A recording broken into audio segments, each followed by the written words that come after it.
setelah berdialog dengan nabi-nabi sebelumnya, misalnya Nabi Nuh menyarankan kepada Nabi Muhammad, wahai Muhammad, umatmu adalah umat yang lemah, tidak mungkin untuk melaksanakan sholat 50 kali dalam satu hari satu malam.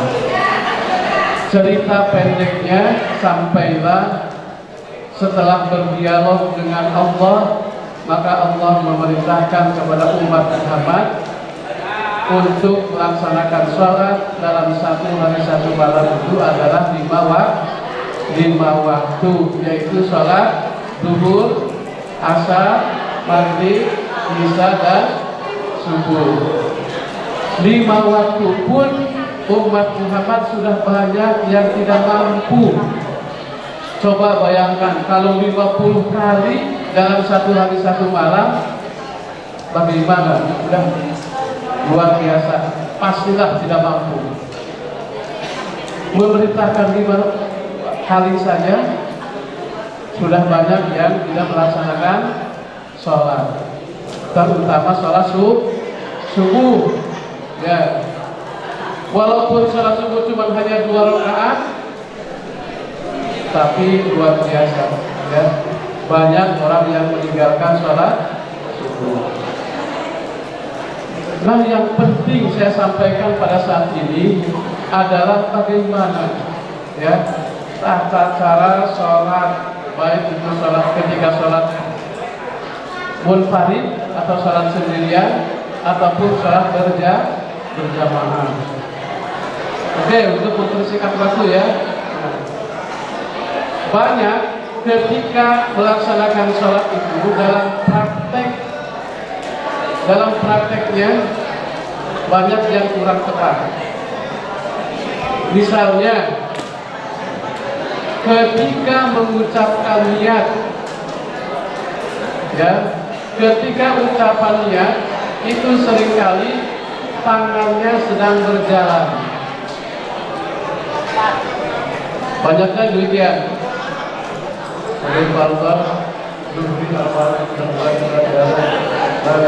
Allahu Akbar.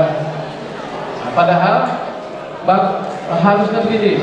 Ketika kita niat, ya, boleh diucapkan dengan lisan, boleh juga dengan hati. Ketika tangan sudah diam, nah, ini baru kita mengucapkan Allahu Akbar. Jangan begini. Nah, pada umumnya orang yang sholat itu ketika mengucapkan Allahu Akbar itu berjalan tangannya.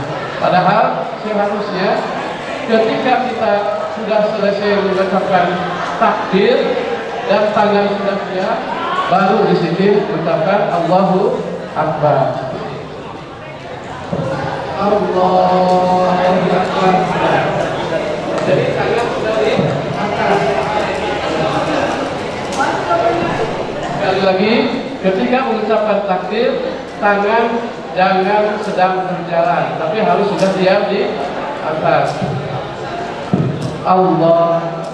Posisi jari tengah, jari ini yang induknya tepat di telinga. Lihat, nah ini.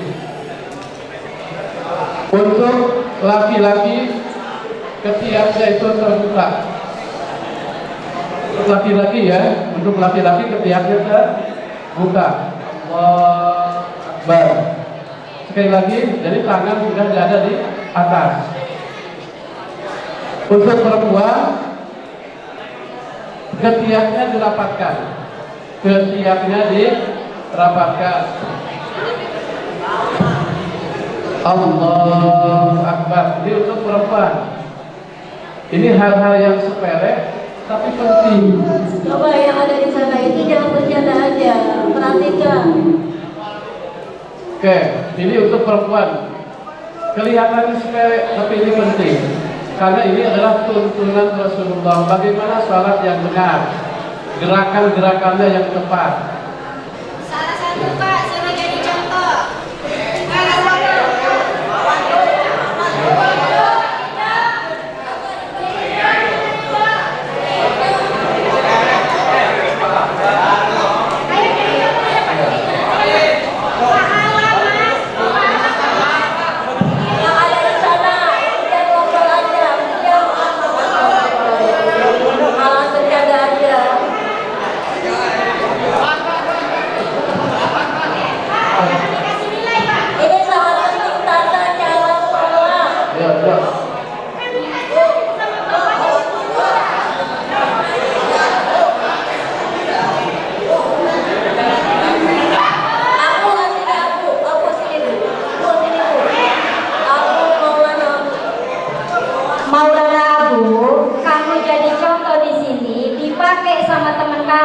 dia pakai sampai seumur hidupnya, ngalir nggak tuh?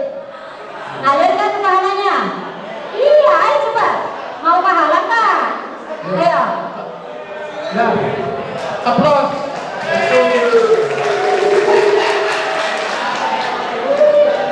Oke, siap. Akan mempraktekkan bagaimana cara melafalkan niat dan gerakan tangan ketika mengucapkan niat. Ya. Suka pakai sekali kan? Ya, watalafudu atau mengucapkan niat itu hukumnya sunnah. Kalau tidak mengucapkan itu juga cukup dengan niat dalam hati itu sah sholat itu. Oke? Niat sholat maghrib saja. Usolli fardhon maghribi salah.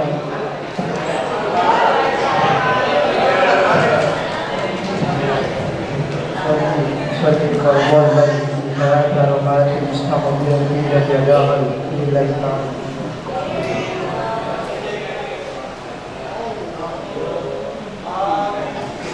Jadi gini,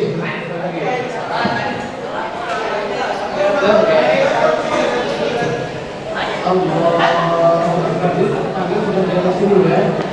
Baru ucapkan Allahu.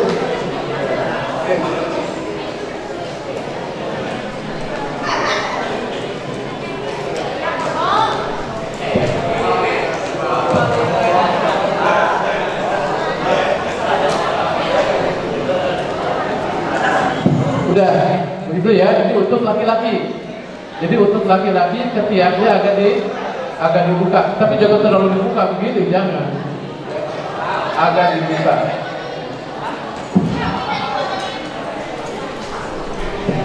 Sudah? Dulu itu ya. Ya. Oke.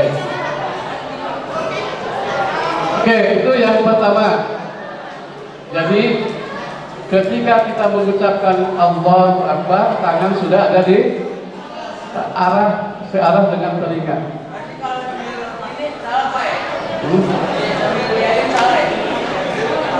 Tidak tepat. Kalau salah soalnya kan tidak tepat. Karena itu bukan hal yang wajib, yang sunnah. Ya. Jadi ingat, sunnah itu ada sunnah abad, ada juga sunnah hayat.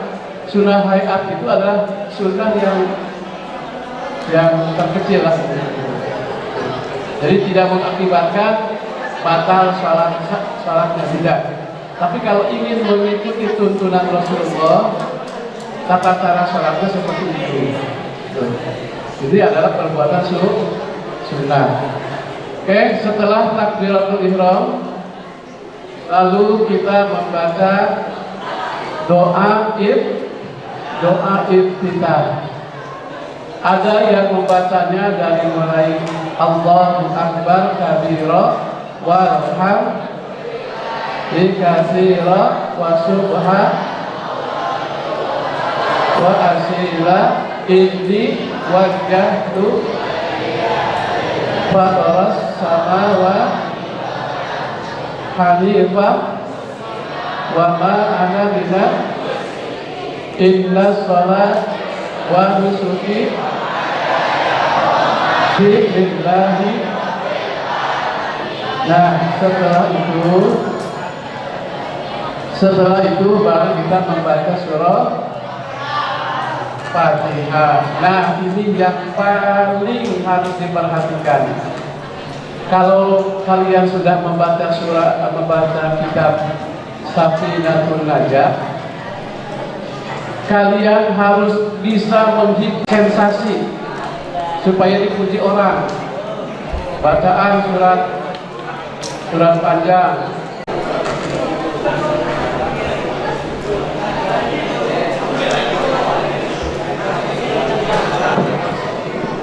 Kita lihat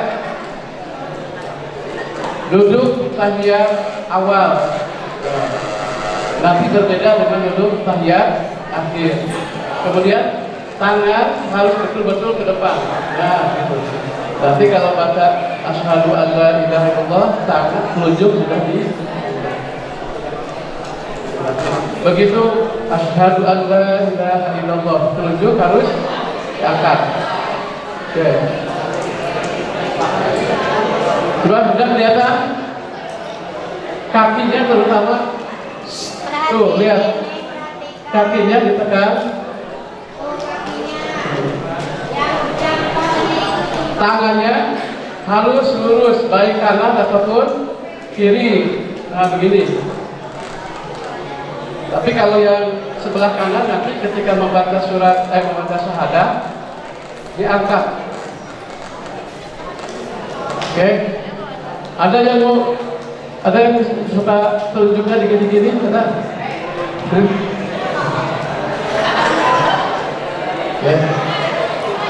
Ya. Itu apa namanya ikhtilaf. Ya, ikhtilaf atau perbedaan pandangan. Menurut riwayat, orang yang telunjuknya begini itu dia melihat ketika Nabi sedang tahiyat, kemudian terlihat kayak gerak-gerak. Tapi menurut sebagian ulama lagi bahwa kelihatan bergerak itu bukan disengaja, karena saking Nabi itu bergetar karena takdirnya sehingga tangannya itu bergetar. Padahal sebetulnya dia itu diam. Itu jadi kalau Nabi itu sholat, lahir dan jiwanya itu kan bersatu, seakan-akan dia itu tidak lepas dari pengawasan Allah. Jadi rasa takutnya itu betul-betul, sehingga badannya itu kelihatan bergetar, terlihat ketika dia itu mengangkatkan telunjuk. Itu diantara sejarahnya mengapa ada orang yang menganggap bahwa telunjuk itu digerak-gerakkan. Oke, sudah. Nah, kemudian setelah itu kita tahiyat akhir. Nah, coba sekarang lihat bedanya. Apa bedanya antara tahiyat awal dengan tahiyat akhir dalam posisi duduknya? Terus coba lihat. Kalau tadi kaki yang kanan itu didudukin. Kalau sekarang tangan yang kiri, kaki yang kiri dilepas, dibelokkan ke kiri. Kemudian kaki yang kiri jarinya ditekan. Coba lihat di sini. Ya. Kemudian kakinya coba lihat. Nah, itu bedanya. Jadi jangan sekali-kali kakinya atau jarinya diluruskan. Kenapa ini sangat penting saya lihat ketika sholat? Diperhatikan banyak anak-anak yang masih dalam posisi gerakan itu masih banyak yang salah, terutama dalam tahiyat akhir dan tahiyat awal. Oke, sudah. Terima kasih. Siapa dulunya? Jadi terima kasih. Kalian sudah bisa ini. Oke, itu salah satu praktek bagaimana kita gerakan sholat yang benar. Nah, yang saya kelewatan tadi, ketika kita akan sujud setelah tidak, apakah kita mengucapkan Allahu Akbar itu ketika kita masih berdiri atau ketika kita masih bergerak, atau kita sudah posisi sujud?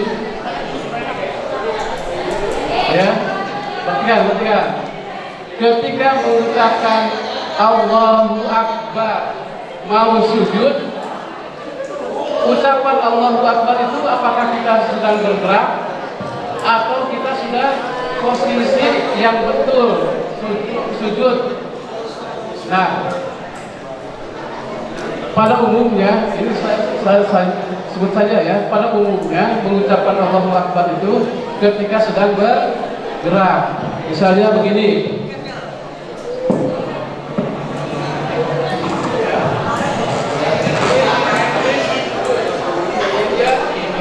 Perhatikan anak-anak.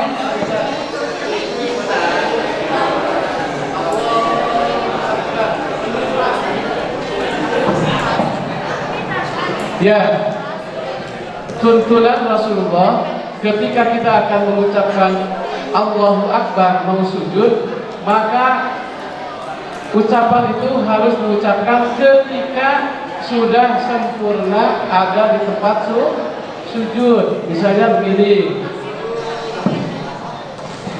Allahu Akbar.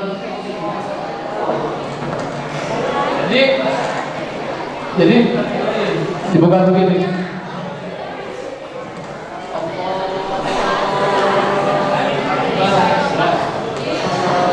Jadi tidak demikian. Jadi kalau kita akan sujud setelah iktidal, maka posisi sujud dulu, baru kita mengucapkan Allahu Akbar. Makanya kalau di Arab Saudi ya, kalau di Mekah itu biasanya ada Bilal. Ketika imam sudah sempurna sujud, baru si Bilalnya itu mengucapkan Allahu Akbar. Nah, padahal si imam itu sudah apa? Sudah sempurna di mana? Sudah sempurna di sujud. Bagaimana kalau misalnya ketika Allahu Akbar itu bergerak, apakah batal sholatnya? Tidak. Sekali lagi, itu tidak membatalkan sholat. Dan itu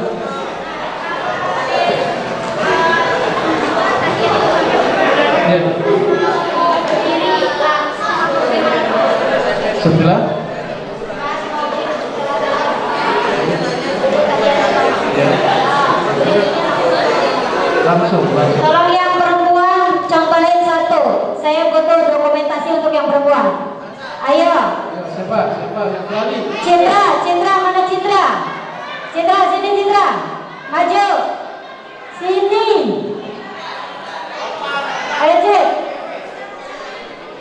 Udah pakai, nggak apa-apa pakai. Nah, yuk. Doa tahiyat yang wajib itu sampai Allahumma sholli ala sayyidina Muhammad. Nah, itu pada tahiyat awal. Ya, coba. Ya.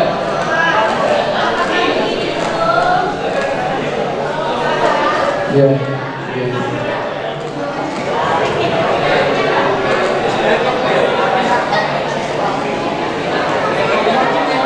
Dari duduk.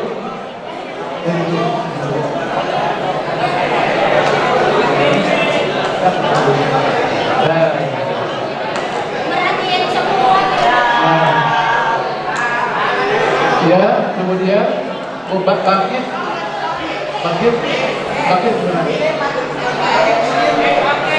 Nah, sih. Bangkit dari tangan.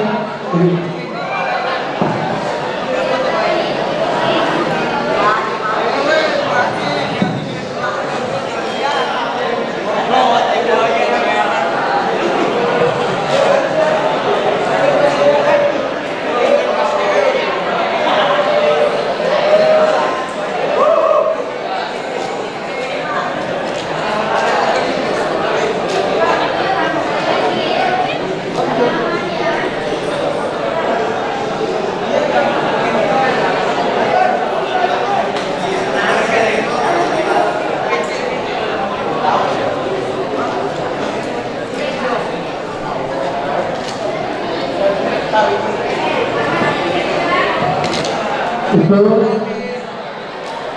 jadi setiap bangkit baik itu dari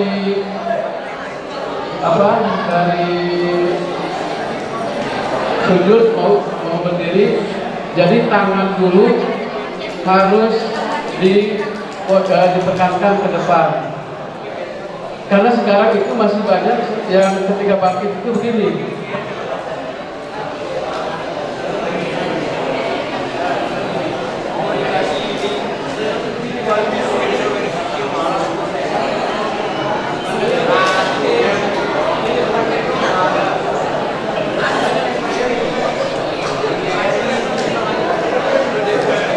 Devin, kelihatan nggak Pak Muslim tadi praktek apa?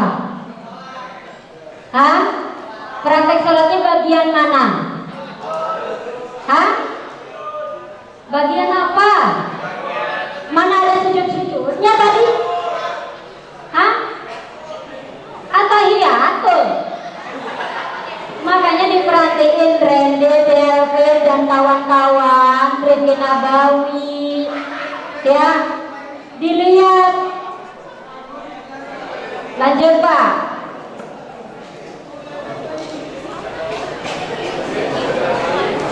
Sekali lagi dari bangkit ya, bangkit dari sujud ataupun untuk menuju tidak menuju berdiri itu siapa?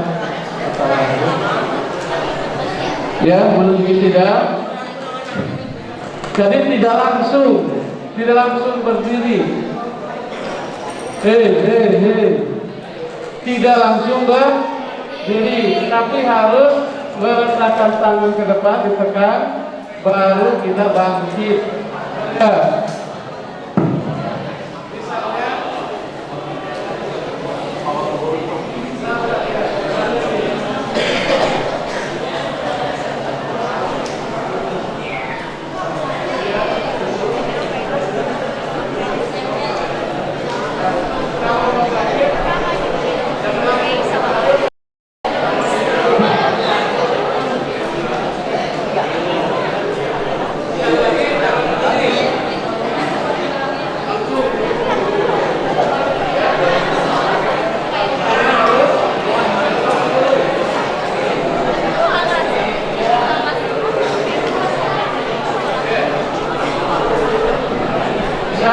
Bisa diperhatikan? Ya. Jadi tangan harus diletakkan dulu ke depan, baru bangkit. Satu lagi Pak, dari kamu ada pertanyaan nggak sih? Hah? Ada pertanyaan nggak untuk baca cara sholat? Satu lagi Pak, kalau misalkan tadi kan sujud ya Pak, Allahu Akbar, apa langsung tangan dah atau apa? Tadi apa dulu? Ketika sujud,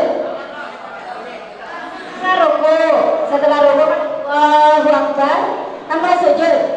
Yang pertama kali ruku.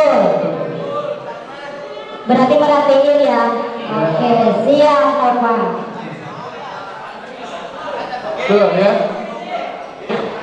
Bangkit menurut. Itu diceritakan dalam kitab Lailatul Athar. Dalam kitab Lailatul Athar itu disebutkan, jadi ketika kita akan melaksanakan sujud, maka yang lebih dahulu turun atau yang lebih dulu kena ke tempat sujud adalah dan turun dulu. Di dalam kitab itu memang ada kesalahan redaksi sedikit, tetapi itu sudah sudah ditulis kembali. Oke, betul. Ada lagi pertanyaan? Apa? Oke, kita sama-sama kita mengkoreksi bagaimana sholat kita, gerakan kita itu sudah benar atau salah.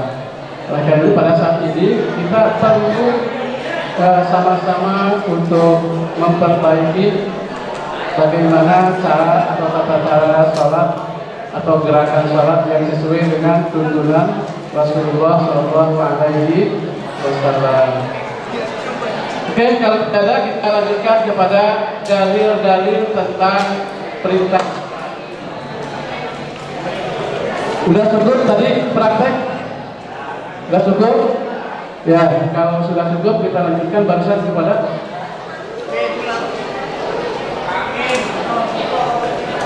Oke, kita lihat dalil nakli. Dalil nakli itu adalah dalil yang diambil dari Al-Quran atau hadis. Kalau dalil akli adalah dalil yang diambil dari akal pemikiran manusia. Misalnya para fuqaha, ya, para ahli-ahli fikih, dia memberikan dalil menurut pendapatnya atau menurut ijtihadnya. Kalau ini dalil-dalil yang berkaitan dengan nakli. Perintah Allah dalam surah Al-Baqarah ayat 110. Bismillahirrahmanirrahim. Wa aqimus salata wa atuz zakata wa ma tuqaddimu li anfusikum min khairin tajiduhu 'indallah innallaha bima ta'maluna basir. Dan dirikanlah salat dan tunaikan zakat dan kebaikan apa saja yang kamu usahakan bagi dirimu, tentu kamu akan mendapat pahalanya pada sisi Allah. Sesungguhnya Allah Maha melihat apa yang kamu kerjakan. Oke, aqimus shalah. Kalau menurut santri itu adalah fi'il apa? Fi'il amar. Fi'il amar itu adalah perintah. Sekali lagi, kalau itu datangnya dari Allah yang Maha Tinggi, turun ke bawah, artinya perintah, maka itu namanya perintah. Tapi kalau antara sesama manusia, perintah sesama manusia itu namanya iltimas. Misalnya, ambil itu namanya iltimas, bukan perintah. Aqimus shalah, dirikan atau tegakkan sholat. Jadi bukan sholat itu bukan wajib. Lagi, sholat itu bukan wajib, tapi tegakkan, dirikan. Itu bahasa Al-Quran. Tapi kalau bahasa fikih, ya, bahasa para ulama, itu namanya perintah itu sama dengan wajib. Kalau bahasa Al-Quran, sekali lagi, kalau bahasa Al-Quran, sholat itu bukan wajib, tapi tegakkan atau dirikan. Tidak ada dalam Al-Quran wajibus sholat, tidak ada kan? Ada. Yang ada adalah aqimus sholat wa atuz zakat. Tapi kalau kalian melihat di kitab-kitab karangan para ulama, itu namanya bahasanya adalah wajib. Ya, jadi wajib itu sama dengan mendirikan atau menegakkan sholat menurut para ulama. Yang namanya perintah dari Allah itu wajib dilaksanakan.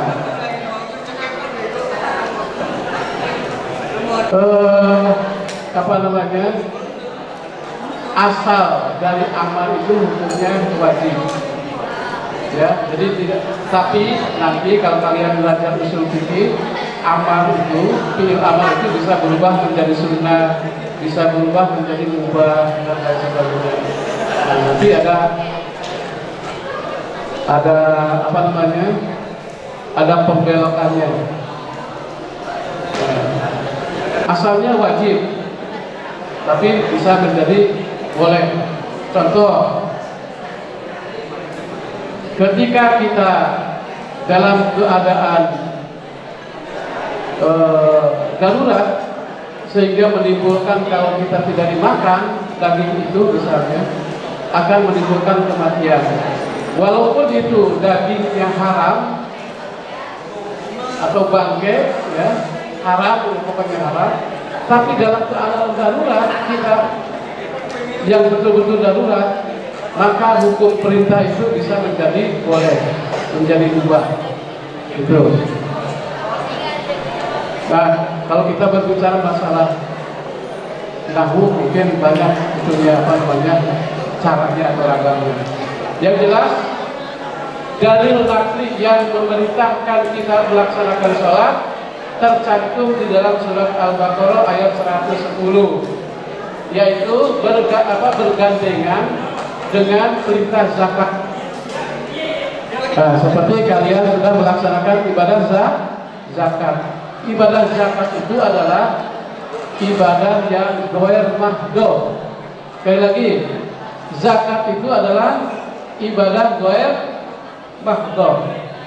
Artinya ibadah yang tidak langsung. Kita memberikan zakat diberikan kepada mustahik, pada hakikatnya kepada Allah, tapi melalui perantaraan. Itu namanya ibadah ghair mahdoh. Kalau ibadah mahdoh yang langsung adalah seperti sholat dan puasa. Sholat dan puasa disebut ibadah mahdoh. Jadi dalam ayat ini ada dua perintah. Pertama adalah perintah yang disebut dengan ibadah mahdoh. Yang kedua adalah perintah yang disebut dengan perintah ghair mahdoh. Yang mahdoh adalah sholat, perintah sholat. Yang ghair mahdoh adalah perintah zakat. Zakat yang seringkali kita disebut dengan sedekah. Sedekah itu bermacam-macam, ada yang wajib, ada yang sunnah. Sedekah yang wajib adalah zakat misalnya, baik itu zakat mal ataupun zakat fitrah. Maka kalian ini sudah masuk atau sudah tertaklif untuk melaksanakan ibadah zakat. Jadi untuk menyempurnakan ibadah puasa, maka kalian wajib menunaikan zakat fitrah. Jadi saya berharap tidak ada satu orang pun, ya, tidak ada satu orang pun yang tidak mengeluarkan zakat fitrah, kecuali bagi orang yang tidak mampu. Orang yang tidak mampu tidak wajib mengeluarkan zakat, tetapi berhak untuk menerima bagian dari zakat fitrah. Termasuk yang lemah, termasuk orang-orang yang lemah. Misalnya, ya, orang yang tidak mampu puasa, ya, tidak mampu puasa, baik itu karena sudah lanjut usia, mungkin ada penyakit pikun, ya, pokoknya sudah tua. Biasanya umur 90 tahun ke atas dia sudah tidak tahu apa-apa, kecuali bisa bernafas. Nah, maka kita sebagai anaknya atau sebagai ahli warisnya harus menghitung selama 1 bulan misalnya tidak berpuasa, maka digantilah dengan fidyah.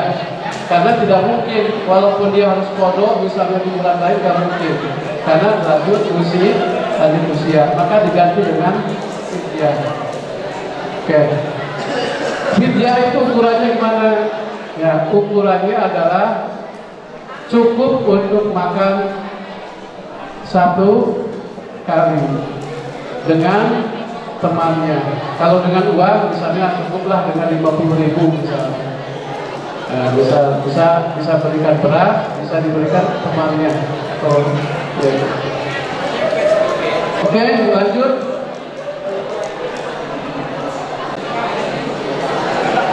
Next.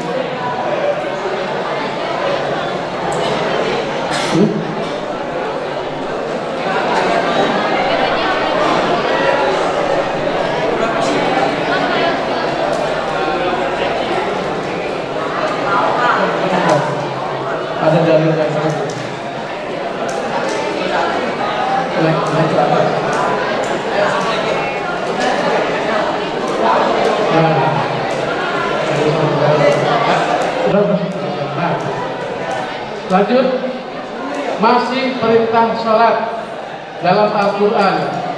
Wa aqimus sholata wa atuz zakata warka'u ma'ar raki'in. Dirikanlah sholat dan keluarkan zakat, warka'u dan berrukulah ma'ar raki'in beserta orang-orang yang ruku. Ini artinya kita harus bergaul, berteman dengan orang-orang yang suka sholat, orang-orang yang suka ruku. Karena di dalam Islam itu bergaul itu memang harus pilihan, ya. Karena dampak dari pergaulan itu sangat luar biasa. Maka Allah memerintahkan kalau kita bergaul, bergaulah dengan orang-orang yang suka ruku, artinya orang-orang yang suka sholat. Jangan bergaul dengan orang-orang yang tidak sholat. Kenapa? Karena sholat itu tanha anil fahsya'i wal munkar. Orang yang suka sholat itu pasti dia akan mencegah dari perbuatan fahsya. Apa itu fahsya? Fahsya itu adalah perbuatan keji, perbuatan setan, ya, perbuatan jelek dan diiringi dengan perbuatan setan. Itu namanya fahsya. Jadi fahsya itu tingkatan dari perbuatan jelek. Perbuatan tidak baik, ya itu sudah umum.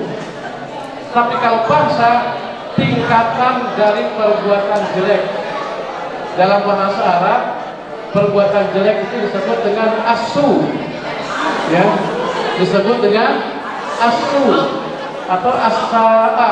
Nah, itu namanya perbuatan jelek. Tapi tingkatan jelek paling tinggi adalah fahsya, ya, fahsya. Seperti yang disebutkan di sini, wasta'in inna sholata tanha anil fahsya'i wal munkar. Jadi sholat itu bisa mencegah dari perbuatan keji dan munkar. Perbuatan keji salah satunya perbuatan zina, ya, perbuatan zina. Wala taqrabuz zina innahu kana fahishatan wa sa'a sabil. Janganlah kamu berdekat-dekatan dengan zina, karena sesungguhnya zina itu adalah perbuatan fahsya. Jadi wala taqrabuz zina innahu kana fahisyah. Fahisyah itu artinya perbuatan fahsya, perbuatan paling jelek di antara jelek, paling tinggi. Nah, itu fahsya. Wasa asabira, karena zina itu adalah jalan yang paling buruk. Oke, itu perintah sholat yang kedua di dalam Al-Quran. Jadi kita diperintahkan bergaulah dengan orang-orang yang suka ruku, artinya dengan orang-orang yang suka sholat. Ada lagi perintah dalam surat Al-Baqarah ayat 45. Ini juga adalah perintah sholat. Wasta'inu bis-sabri was-salah wa innaha lakabiratun illa 'alal khashi'in. Wasta'inu bis-sabri was-salah. Jadikanlah sholat dan sabar itu menjadi penolongmu. Wa innaha lakabiratun, karena sesungguhnya sholat dan sabar itu kabiratun, adalah perbuatan yang sangat berat. Illa 'alal khashi'in, kecuali orang yang sholatnya khusyuk. Ini penting. Sholat yang khusyuk itu minimal, ya, minimal mampu menerjemahkan apa yang kita ucapkan di dalam sholat. Mohon diperhatikan anak-anak, jangan ada yang bercanda. Ini penting banget ini. Jangan kalau kalian salah gerakan atau salah bacaan, sholatnya tidak sah, ya. Oke ya, sekali lagi. Sabar dan sholat jadikanlah sebagai penolongmu. Maksudnya bagaimana? Karena setiap perjuangan itu pasti ada tantangannya. Kita fokus saja ketika sholat. Kita baru saja mengucapkan Allahu Akbar. Kalau sholatnya tidak khusyuk, pasti godaannya akan tergambar segala perbuatan-perbuatan yang telah kita lakukan. Pekerjaan belum selesai. Kalau yang sudah berkeluarga, anak rewel, macam-macam, bisa tergambar. Jadi bukan lagi Allahu Akbar, tapi Allahu Akbar, tidak kemana-mana. Itu kalau sholatnya tidak khusyuk. Maka Allah memerintahkan ketika kita akan berjuang, baik itu ketika sholat, harus pertama-tama kita tanamkan kesabaran. Ya, insya Allah orang yang sabar itu pasti berhasil. Jangan orang yang sabar itu pasti tertinggal. Dan tidak demikian ya. Jadi sabar itu. Sabar. Kalau kita ditimpa musibah, kita ucapkan inna lillahi wa inna ilaihi raji'un. Bukan hanya untuk orang yang meninggal. Ketika kita jatuh miskin misalnya, ketika kita tertimpa musibah penyakit, kita ucapkan inna lillahi wa inna ilaihi raji'un. Nah, terapkan dengan sikap kita. Bagaimana sikap orang yang bersabar itu? Tidak mudah marah, ya. Itu orang yang sabar. Tidak mudah marah. Dalam hadis dijelaskan orang yang marah itu hilang agamanya. Masya Allah kan? Orang yang suka marah hilang agamanya. Makanya tekan, sabar, latih. Kita bulan puasa ini kan dilatih, digembleng supaya jiwa kita itu bisa sabar. Ya. Sabar ya, ketika kita melihat makanan yang enak-enak, kalau ikuti hawa nafsu, ingin segera kita makan. Tapi kita dilatih ketika puasa, sabar belum waktunya. Nah, itu jadi sebenarnya hakikatnya sabar itu ya, kita ini sekarang di bulan puasa sedang menggembleng jiwa kita. Menggembleng jiwa kita dari ucapan ya, hati-hati bulan puasa itu, hati-hati ucapan. Makanya di dalam hadis yang diriwayatkan oleh Imam Malik ya, ada lima perkara atau 5 golongan manusia yang dirindukan surga kan. Ada satu, orang yang gemar membaca Al-Quran ya. Yang kedua, wahafidil lisani. Yang kedua, bisa menjaga lidahnya, menjaga lisan. Jangan berucap yang kotor-kotor ya. Jangan mencaci maki orang. Jangan gibah atau menyakiti atau tumpah bangsa kita. Nah, itu perlu kesabaran.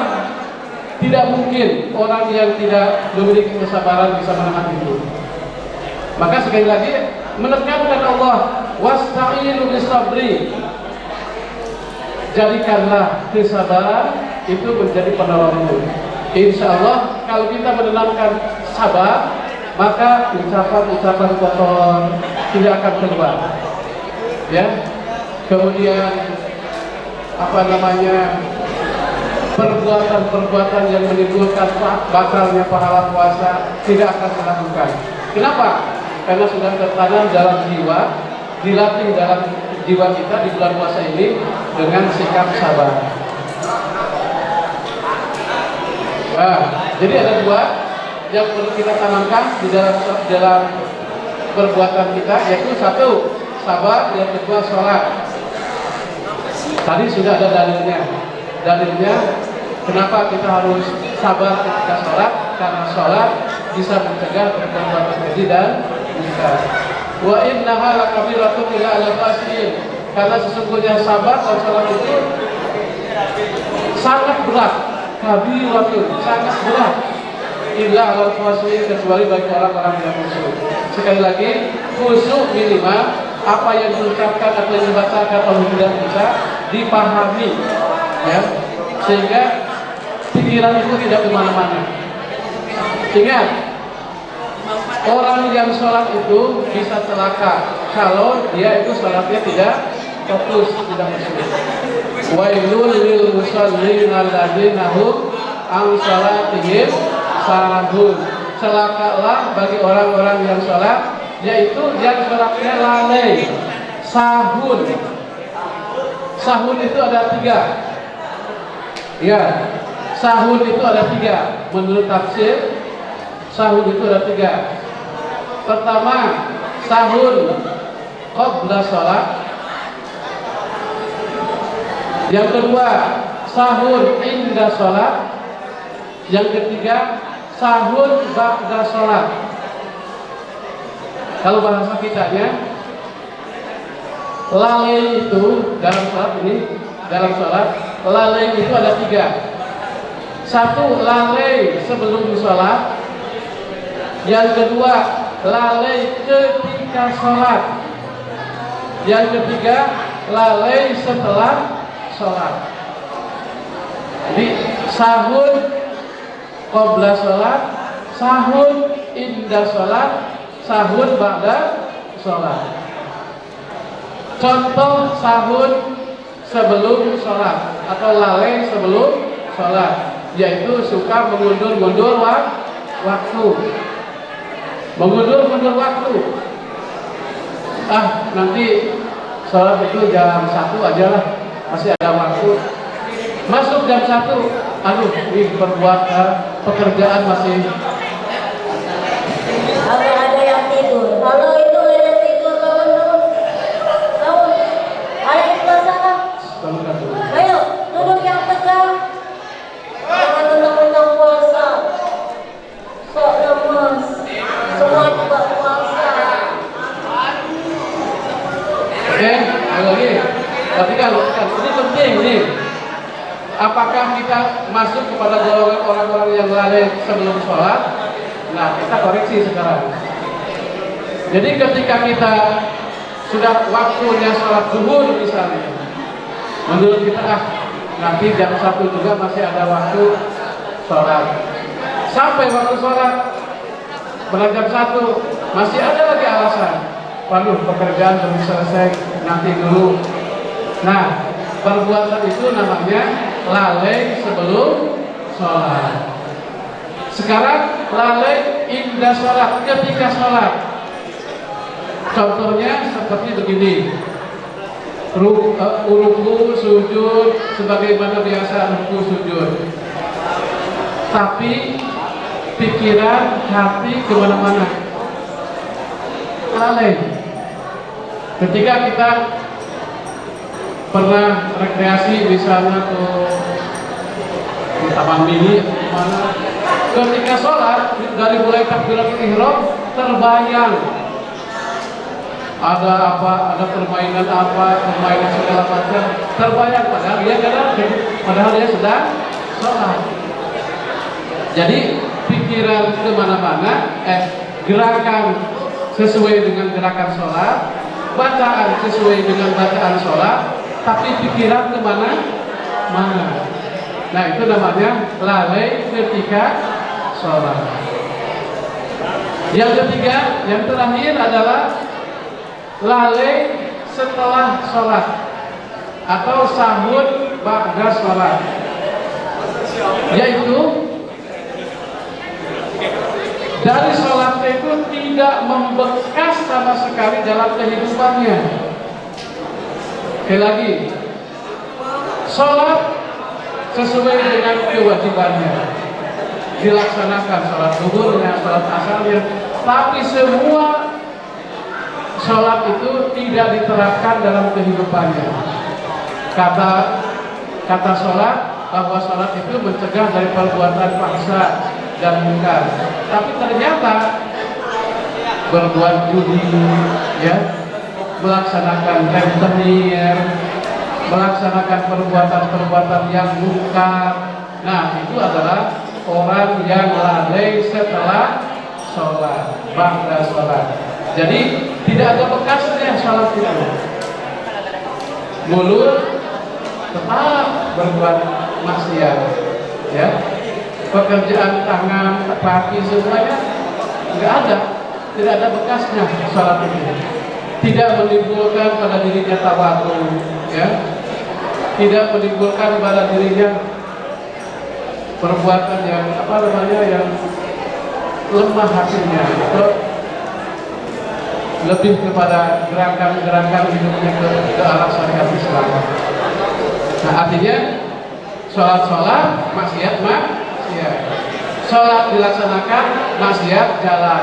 Nah, itu namanya sahud atau lalai setelah sholat. Itu ya sebetulnya orang yang tidak khusyuk di dalam sholat. Jadi kata Al-Quran, wailun lil musallin, celakalah bagi orang-orang yang sholat. Siapa? Yaitu sholatnya ya sahud, orang yang lalai. Oke? Ada pertanyaan lagi dari sini tentang perintah sholat? Ayo, yang kita tanya, yang masalah sholatnya masih salah, yang masih belum benar bacanya, silakan ditanyakan. Oke, ada yang bertanya tentang sholat, bagaimana kita cara sholat khusyuk? Ya, sedikit triknya ya, bagaimana agar kita sholat khusyuk. Pertama, sediakan waktu. Artinya waktu tidak boleh diganggu dengan pekerjaan lain. Kita diazamkan di dalam hati kita, awal waktu pasti saya harus pergi masjid menunggu adzan. Yang kedua, pakaian juga harus betul-betul suci dan bersih. Bukan hanya bersih ya, tapi harus suci. Kemudian tempat sujud, tempat sholat itu juga harus betul-betul nyaman, pakai sajadah. Jadi setiap perbuatan yang memberikan dampak, memberikan pengaruh terhadap kehusuan sholat kita laksanakan. Kalau laki-laki misalnya nyaman pakai peci, itu bisa ada dampak positif terhadap jiwa. Oke, itu salah satunya bagaimana agar kita sholat khusyuk. Yang ketiga, nanti tadi seperti yang saya sampaikan, apa yang dibaca harus dipahami. Ketika membaca Alhamdulillahirabbil alamin, segala puji bagi Allah setiap yang mengelilingi seluruh alam. Diterjemahkan, tapi jangan diterjemahkan diucapkan tulisan, di hati saja. Maka kalau lisan berbicara, hati berterjemahkan, maka setan tidak akan mampu masuk ke dalam jiwa. Oke, sekian saja dari uraian tentang tata cara sholat.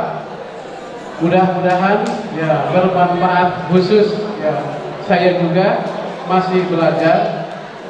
Sesungguhnya tadi saya mengatakan bahwa sholat itu sangat berat, terutama untuk menerapkan khusyuk. Jadi saya bukan artinya saya yang paling benar, sama saya juga masih belajar. Oke, kita mudah-mudahan ada manfaatnya. Wabillahi taufiq wal hidayah. Assalamualaikum warahmatullahi wabarakatuh.